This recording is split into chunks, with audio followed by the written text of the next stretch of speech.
Baik, Assalamualaikum warahmatullahi wabarakatuh. Di sini kami kelompok 8 akan mempresentasikan asuransi dan perkembangan. Kelompok 8 sendiri beranggotakan saya, Muhammad Fauzan Harijul Fikar dengan NPM 221153, lalu ada Muhammad Arkan dengan NPM 221156, lalu ada Muhammad Bintang dengan NPM 221122, dan Diana Aprilani dengan NPM 221155. Baik, hukum asuransi. Asuransi syariah adalah bentuk asuransi yang sesuai dengan prinsip-prinsip syariah Islam yang melarang riba, bunga, ketidakpastian, dan masyir atau perjudian. Asuransi syariah menerapkan konsep akad, yaitu kontrak yang berdasarkan saling tolong-menolong antara peserta dan perusahaan asuransi. Salah satu contoh akad dalam asuransi syariah adalah akad tabaru yang digunakan untuk tujuan kebaikan dan tolong-menolong. Asuransi syariah. Perkembangan asuransi syariah di Indonesia cukup positif dan pesat, terutama sejak tahun 2011. Peningkatan ini terbukti dari jumlah perusahaan asuransi syariah yang semakin banyak, serta berbagai produk asuransi syariah yang tersedia. Menurut riset AASI, kontribusi kotor asuransi syariah di Indonesia mencapai 11,55 triliun pada tahun 2021, dengan peningkatan sebesar 51,89% year on year. Asuransi syariah di Indonesia juga terjamin oleh Dewan Pengawas Syariah atau DPS. DPS bertugas untuk memastikan bahwa setiap produk asuransi yang syariah yang ditawarkan memenuhi syarat syariah dan ketentuan syariah. Secara keseluruhan, perkembangan asuransi syariah di Indonesia menunjukkan tren positif yang berkelanjutan dengan semakin banyaknya perusahaan dan produk asuransi syariah, serta dukungan dan regulasi dan peningkatan pemahaman masyarakat. Asuransi syariah diharapkan dapat terus berkembang dan memberikan manfaat yang lebih besar bagi masyarakat. Contoh kasus, asuransi kesehatan syariah. PT Takaful Sejahtera menawarkan asuransi kesehatan syariah Takaful Medika yang berbasis prinsip ta'awun, tolong-menolong, dan tabaru hibah. Dalam asuransi ini, peserta saling membantu dengan menyisihkan dana ke dalam dana tabaru yang digunakan untuk membayar klaim anggota lain yang mengalami musibah. Fitur utama manfaat rawat inap dan rawat jalan sesuai dengan ketentuan syariah, bebas riba, garah, dan masyir diawasi oleh Dewan Pengawas Syariah. Sistem dana tabaru di mana surplus underwriting bisa dibagikan kembali kepada peserta yang tidak mengajukan klaim. Investasi halal dengan akad mudarobah atau wakalah bil ujrah. Contoh kasus, Pak Ahmad bergabung dalam asuransi Takaful Medika saat sakit dan harus dirawat di rumah sakit. Klaimnya dibayar dari dana tabaru. Jika dalam setahun Pak Ahmad tidak mengajukan klaim, ia bisa mendapatkan bagian dari surplus underwriting. Lalu ada asuransi deposito atau kredit. Asuransi deposito atau kredit adalah produk asuransi yang memberikan perlindungan terhadap resiko gagal bayar atau kegagalan debitur dalam memenuhi kewajiban kepada kreditur. Produk ini sangat berguna bagi kreditur atau pemberi penjamin untuk melindungi aset mereka dari kerugian finansial akibat gagal bayar debitur. Perkembangan asuransi deposito atau kredit di Indonesia cukup pesat, terutama dengan adanya regulasi yang cukup spesifik dari Otoritas Jasa Keuangan atau OJK. OJK telah menerbitkan Peraturan Otoritas Jasa Keuangan Nomor 20 Tahun 2023 yang mengatur produk asuransi kredit dan pembiayaan syariah. Peraturan ini bertujuan untuk memperbaiki permasalahan yang ada dan mengakomodir kebutuhan industri, terutama di sektor syariah. Secara keseluruhan, perkembangan asuransi deposito atau asuransi kredit Indonesia menunjukkan tren positif yang berkelanjutan. Asuransi deposito atau asuransi kredit diharapkan dapat terus berkembang dan memberikan manfaat yang lebih besar bagi masyarakat. Contoh kasus, latar belakang, nasabah A mendapatkan 100 juta dalam deposito di Bank X. Bank X mengalami masalah likuiditas atau hampir pailit. Nasabah A khawatir dan ingin mengetahui apakah dana tersebut aman. Nasabah A mengetahui bahwa lembaga penjamin simpanan atau LPS menjamin simpanan hingga 2 miliar per nasabah di bank yang pailit. Deposito A dijamin oleh LPS dan nasabah akhirnya menerima pengembalian yang dana sesuai dengan ketentuan LPS meskipun bank pailit. Lalu ada kasus asuransi. Nasabah B meminjam 500 juta dari Bank Y untuk modal usaha, namun gagal bayar cicilan setelah beberapa tahun. Bank Y mengklaim asuransi kredit untuk menutupi kerugian. Solusi, asuransi kredit yang dimiliki bank menanggung sebagian kerugian akibat gagal bayar, namun perusahaan asuransi C membayar hanya sebagian sesuai dengan ketentuan polis yang diserahkan nasabah untuk menutupi sisa kerugian. Selanjutnya ada asuransi pertanian. Pelaku utama pengembangan pertanian adalah para petani yang pada umumnya berusaha dengan skala kecil, yaitu rata-rata luas usaha tani kurang dari 0,5 hektar, dan bahkan sebagian dari petani tidak memiliki lahan usaha tani atau disebut sebagai petani penggarap, bahkan juga sebagai buruh tani. Petani pada umumnya mempunyai posisi yang lemah dalam memperoleh sarana produksi pembiayaan usaha tani dan akses pasar 19. Selain itu, petani dihadapkan pada kecenderungan terjadinya perubahan iklim, kerentanan terhadap bencana alam, dan risiko usaha, globalisasi dan gejolak ekonomi global, serta sistem pasar yang tidak berpihak pada petani. Dalam upaya tersebut, peraturan perundang-undangan yang menjadi payung hukum selama ini belum cukup untuk melindungi petani dalam berbagai risiko atas usaha tani. Oleh karena itu, Presiden Indonesia di kala itu, Dr. Haji Susilo Bambang Yudhoyono, pada tanggal 6 Agustus 2019 dengan diundangkan pada tanggal yang sama menerbitkan Undang-Undang Nomor 19 Tahun 2013. Undang-undang tersebut diantaranya mengatur dua hal pokok yang sekiranya perlu dicapai oleh pemerintah untuk memperdayakan dan melindungi usaha tani. Kemudian pada pasal 38 ingin menjelaskan lebih lanjut, pemerintah dan pemerintah daerah sesuai dengan kewenangan menugaskan badan usaha milik negara atau badan usaha milik daerah di bidang asuransi untuk melaksanakan asuransi pertanian. Dalam pasal 39 UU P3, kewajiban pemerintah diantaranya meliputi yang pertama, kemudahan pendaftaran untuk menjadi peserta. Yang kedua, kemudahan akses terhadap perusahaan asuransi. Yang ketiga, sosialisasi program asuransi terhadap petani dan para perusahaan asuransi. Dan yang keempat, bantuan pembayaran premi. Ada contoh kasusnya. Yang pertama, gagal panen akibat hujan lebat.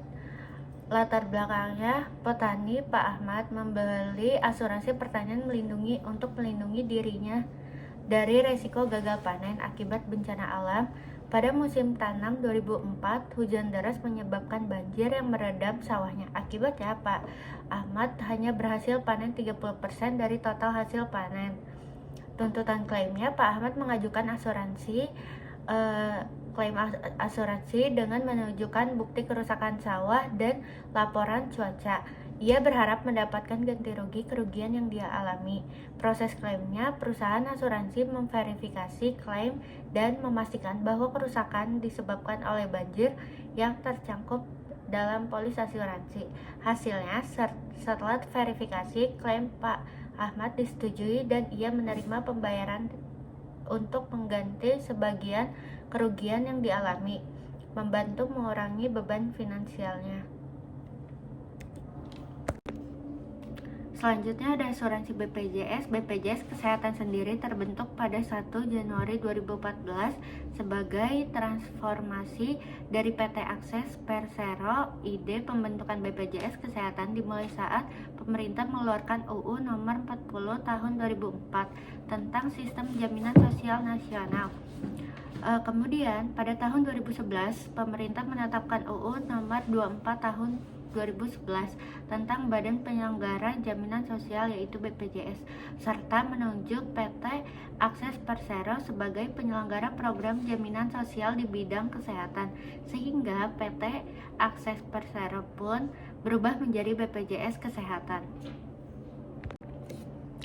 Contoh kasus BPJS yaitu Bapak Joko Santoso, peserta BPJS Kesehatan kelas 2, mengalami serangan jantung dan dirujuk ke rumah sakit swasta di Jakarta. Saat dirawat, keluarga diminta membayar biaya tambahan obat dan alat medis sekitar 8 juta. Kemudian, karena diklaim tidak ditanggung BPJS, padahal menurut dokter, obat dan alat tersebut esensial untuk penyelamatan nyawa pasien. Keluarga Bapak Joko keberatan dan mengadu ke BPJS Watch dan Ombudsman karena merasa pelayanan tidak sesuai dengan hak JKN, yaitu Jaminan Kesehatan Nasional. Selanjutnya ada asuransi rekayasa. Asuransi rekayasa atau asuransi engineering adalah asuransi yang melindungi risiko pada proyek pembangunan. Perlindungan yang dimaksud adalah perlindungan ekonomi terhadap risiko yang dihadapi proyek konstruksi, proyek instalasi, serta mesin dan peralatan dalam operasi proyek. Asuransi konstruksi menjamin kerugian atau kerusakan yang terjadi selama pelaksanaan proyek konstruksi seperti pembangunan gedung, jalan, dan jembatan. Perlindungan ini mencakup pemilik proyek, kontraktor, subkontraktor, serta pihak ketiga yang terlibat. Selanjutnya ada asuransi pemasangan mesin, memberikan jaminan atas kerugian yang terjadi saat proses pemasangan mesin. Ini mencakup perlindungan untuk pihak pemasang dan objek yang dipasang. Asuransi mesin industri melindungi terhadap kerusakan mesin industri akibat kegagalan fungsi atau kecelakaan selama operasional. Ini termasuk biaya perbaikan atau penggantian mesin yang dialami kerusakan. Selanjutnya ada asuransi peralatan elektronik yang melindungi peralatan elektronik dari kerusakan atau kehilangan yang tidak terduga seperti komputer, alat komunikasi, dan perangkat teknologi lainnya. Selanjutnya ada asuransi peralatan konstruksi yang memberikan jaminan atas kerusakan fisik peralatan konstruksi akibat kecelakaan selama digunakan dalam proyek-proyek teknik sipil atau rekayasa. Selanjutnya ada asuransi risiko teknik sipil yang selesai yang melindungi struktur bangunan teknik sipil yang telah selesai dari risiko seperti bencana alam atau kecelakaan lainnya setelah proyek selesai. Selanjutnya ada dasar hukum dari asuransi rekayasa. Dasar hukum asuransi rekayasa ini diatur dalam dasar hukum asuransi yang diatur di Undang-Undang Nomor 40 Tahun 2014 tentang peransurasian. Undang-undang ini menggantikan Undang-Undang Nomor 2 Tahun 1992 yang mencakup berbagai ketentuan yang mengatur operasional perusahaan asuransi, termasuk asuransi rekayasa, dan memberikan landasan bagi perlindungan terhadap risiko dalam proyek-proyek konstruksi dan pemasangan mesin. Selanjutnya ada konsep dasar perlindungan dalam asuransi rekayasa. Yang pertama, perlindungan proyek. Selama proyek, asuransi rekayasa melindungi semua kegiatan yang terkait dengan proyek konstruksi, mulai dari perencanaan hingga pelaksanaan. Ini termasuk risiko kerusakan fisik pada bangunan, alat berat, dan mesin selama proses pembangunan. Yang kedua ada jaminan ganti rugi. Jika terjadi kerugian atau kerusakan, penyedia asuransi akan memberikan ganti rugi secara finansial sesuai dengan batas maksimal nilai pertanggungan yang telah disepakati dalam polis asuransi. Yang terakhir ada premi dan ketentuan. Tertanggung diwajibkan untuk membayar premi secara rutin agar perlindungan tetap berlaku. Jika tidak ada klaim yang diajukan selama periode tersebut, premi yang dibayar dapat dianggap hangus. Selanjutnya ada contoh kasus PT Indo Bangun Karya mengerjakan proyek pembangunan jembatan layang di Bandung dengan nilai proyek 150 miliar. Untuk melindungi proyek, mereka membeli polis kontraktor All Risks atau KAR dari PT Nusantara Asuransi Teknik. Pada bulan ke-6 konstruksi terjadi robohnya sebagian struktur jembatan akibat kesalahan desain dan pemasangan perancah. Kerugian ditaksir mencapai 12 miliar. PT Nusantara Asuransi menolak klaim dengan alasan kerusakan terjadi akibat kesalahan desain yang dikecualikan di dalam polis. Selanjutnya ada asuransi udara. Asuransi udara adalah asuransi yang merujuk pada berbagai jenis perlindungan yang diberikan dalam penerbangan, meliputi asuransi pesawat, awak pesawat, penumpang, dan barang yang diangkut melalui jalur udara.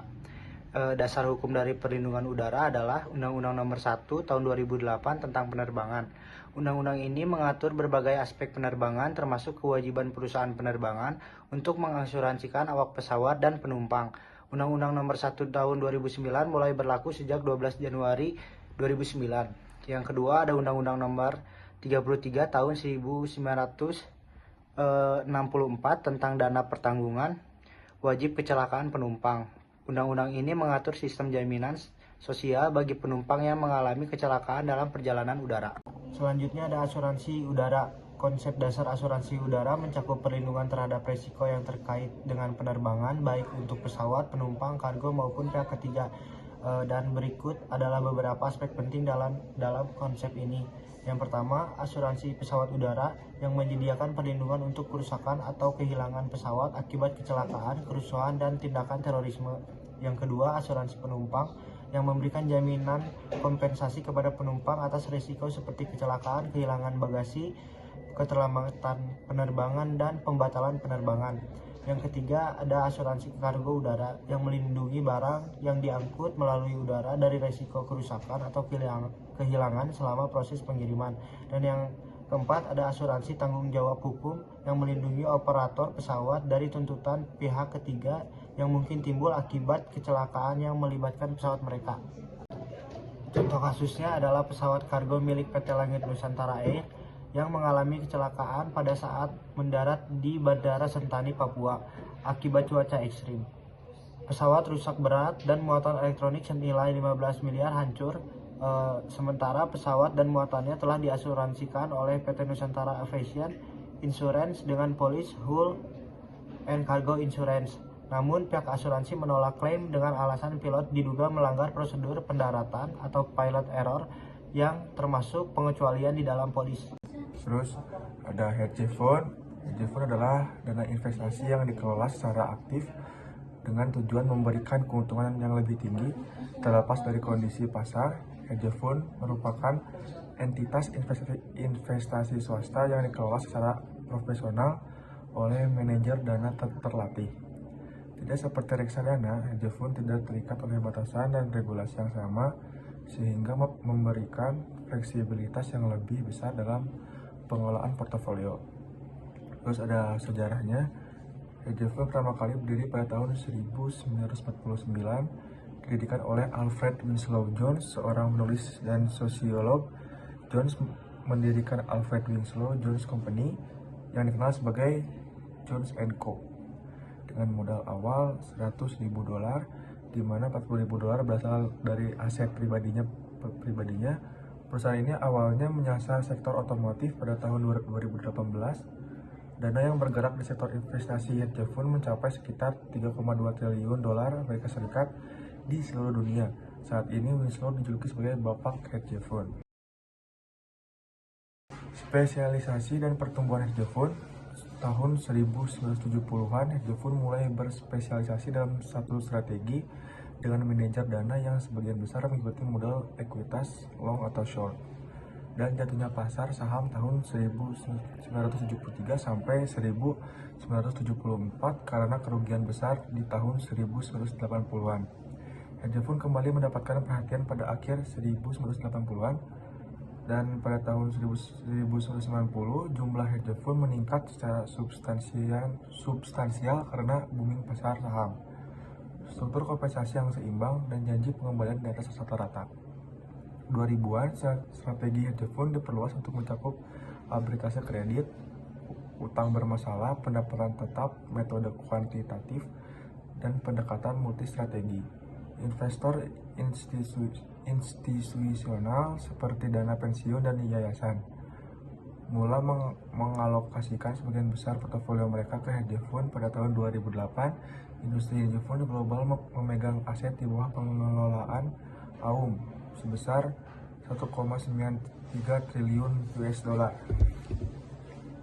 Contoh kasusnya, Ibu Rina membeli produk asuransi unit link atau dana dinamis proteksi dari PT Nusantara Capital Life senilai 2 miliar pada tahun 2020.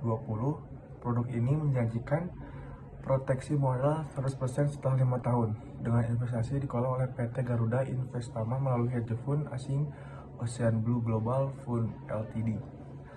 Pada tahun 2024, hedge fund tersebut bangkrut karena strategi investasi berisiko tinggi. Nilai polisi Brina hanya tersisa 780 juta di PT Nusantara Capital Life menolak menanggung kerugian, alasan risiko pasar ditanggung nasabah. Lalu yang selanjutnya ada bancassurance. Pengertian bancassurance adalah kolaborasi antara bank dan perusahaan asuransi untuk menawarkan produk asuransi kepada nasabah bank. Dalam model ini, bank bertindak sebagai perantara yang memasarkan produk asuransi, sementara perusahaan asuransi bertanggung jawab atas pengelolaan polis dan klaim. Lalu ada sejarah bancassurance. Konsep bancassurance pertama kali muncul di Eropa dengan transaksi awal tercatat di Belgia pada tahun 1980. Istilah bancassurance mulai digunakan di Prancis dan pada awal tahun 90-an. Praktik ini semakin marak di Eropa, di Amerika Serikat. Kerjasama ini awalnya dilarang, namun setelah regulasi tersebut dihapus, bancassurance mulai diterapkan secara luas. Lalu dasar hukum bancassurance adalah di Indonesia itu diatur oleh OJK. OJK mengeluarkan surat edaran yang mengatur tentang kegiatan bancassurance dan kerjasama antara bank dan perusahaan asuransi. Dalam konteks syariah, bancassurance juga dapat diperbolehkan dengan menggunakan akad wakaulah bil urjrah. Lalu bancassurance berkembang di Eropa. Yang pertama itu ada bank-bank Eropa mendominasi pasar bancassurance global. Contohnya Credit Agricole di Prancis, ABN AMRO ada di Belanda, BNP Paribas ada di Prancis, dan ING ada di Belanda. Lalu yang kedua, pangsa pasar bervariasi antar tiga negara. Contohnya Italia itu ada 83,6% penjualan asuransi jiwa, Spanyol 66,2%, Prancis 64,2%, Austria 62,6%, yaitu lebih rendah di Eropa Timur dan tidak ada di Inggris dan Irlandia. Lalu perkembangan di Indonesia dimulai pada tahun 90 dan kerjasama silang untuk memperluas jaringan bisnis antar lembaga keuangan. Lalu yang ketiga, perusahaan asuransi pertama ada Batavia Z and Ben Asuransi Matsapich, itu ada pada tahun 43. Dan perusahaan asuransi untuk orang Indonesia yaitu Onderlich Levenverzekering Matsapich atau PGHB ada tahun 1912. Kemudian menjadi asuransi jiwa bersama Bumi Putra. Dan lalu ada contoh kasusnya, Bapak Andri Wijaya membeli produk asuransi jiwa unit link melalui bancassurance yang ditawarkan oleh Bank Sejahtera Bekerja sama dengan PT Sejahtera Life Insurance pada tahun 2020. Produk ini menjanjikan perlindungan jiwa dan investasi dengan kontribusi bulanan sebesar 2 juta rupiah. Namun, pada tahun 2023, Bapak Andri meninggal dunia akibat kecelakaan. Keluarganya mengajukan klaim asuransi, tetapi PT Sejahtera Life Insurance menolak klaim dengan alasan bahwa polis menyertakan klausul pengecualian untuk kecelakaan yang terjadi di luar negara tertentu, dan kejadian tersebut telah di luar wilayah yang ditentukan. Lalu yang terakhir ada PID. Pengertian PID itu sendiri adalah atau produk asuransi yang dikaitkan dengan investasi. Adalah produk asuransi yang memberikan perlindungan terhadap risiko kematian sekaligus menawarkan hasil investasi dari kumpulan dana yang dikelola.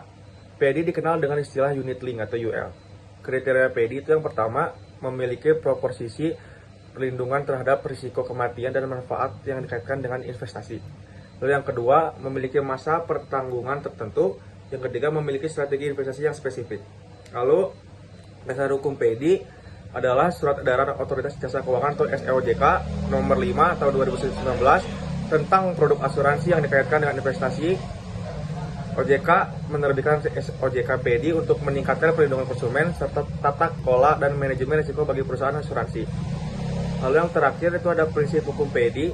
SEOJK PID bertujuan untuk meningkatkan perlindungan konsumen serta peningkatan tata kelola dan manajemen risiko bagi perusahaan asuransi agar pemasaran produk PID atau unit link tidak bermasalah di kemudian hari. SEOJK PID mendorong perbaikan dalam lingkup pemasaran, transparansi, informasi, dan tata kelola aset PID. Lalu ada perkembangan asuransi PID. Teknologi memainkan peran yang signifikan dalam perkembangan produk asuransi yang dikaitkan dengan investasi atau PID di Indonesia. Yang kedua ada pemasaran digital. Perusahaan asuransi memanfaatkan teknologi digital untuk memasarkan produk PID secara online melalui website dan marketplace. Lalu yang kedua ada penggunaan AI. Beberapa perusahaan asuransi mengadopsi teknologi AI dalam pengelolaan dana investasi produk unit link. Lalu yang ketiga ada Insurtech. Pemanfaatan teknologi Insurtech membantu perusahaan asuransi dalam mendeteksi potensi fraud dan mempermudah proses klaim. Lalu yang selanjutnya ada platform data modern. Platform data modern mendukung teknologi AI yang bermanfaat untuk diimplementasikan dalam proses bisnis asuransi dan membantu perusahaan bertransformasi menjadi perusahaan berbasis Insurtech. Lalu yang terakhir ada jangkauan pasar yang luas. Inovasi produk dan distribusi yang lebih luas melalui teknologi meningkatkan aksesibilitas asuransi bagi segmen usaha mikro dan memperluas jangkauan pelayanan asuransi ke daerah-daerah yang sebelumnya kurang terlayani. Lalu di sini ada contoh kasusnya, yaitu Ibu Siti Rahmawati membeli produk asuransi unit link atau PID bernama Proteksi Dana Berkembang dari PT Maju Sejahtera Life pada tahun 2021. Produk ini mengklaim memberikan proteksi jiwa dan potensi keuntungan investasi yang tinggi melalui reksadana dan instrumen pasar modal. Namun, setelah 2 tahun berjalan, nilai investasi pada polis tersebut mengalami penurunan signifikan. akibat kondisi pasar yang buruk.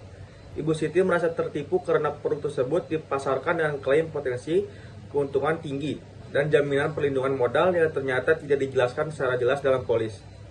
Ibu Siti mengajukan klaim kepada PT Maju Sejahtera Life, namun klaimnya ditolak karena pihak perusahaan mengatakan bahwa kerugian investasi tidak termasuk dalam pertanggungan asuransi.